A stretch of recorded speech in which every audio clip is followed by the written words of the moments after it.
In this video, I will provide you with the correct answers for my previous video. Please compare my answers to your answers.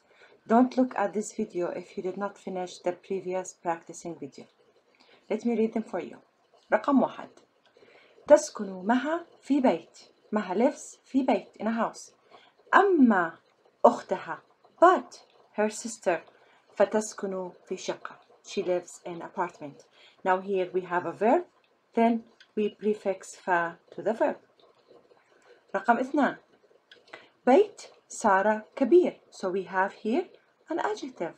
So we should prefix it to the other adjective on the other side. So again, بيت سارة كبير. Sarah has a big house. أما بيت لينا, Lina is a female name, فصغير is small. رقم 3. أخي أستاذ. My brother is أستاذ, teacher. أما أختي, but or however, my sister, فمهندسة, engineer.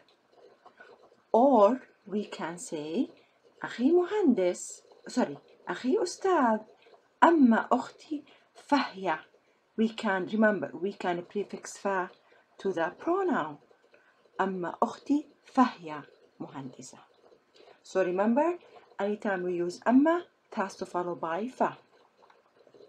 How we prefix? We look at the sentence. We have a verb, then you prefix fa to the verb. If you have an adjective, you prefix it to the adjective. If you have a pronoun, you prefix it to the pronoun. I hope, guys, you will keep practicing on using amma and fa.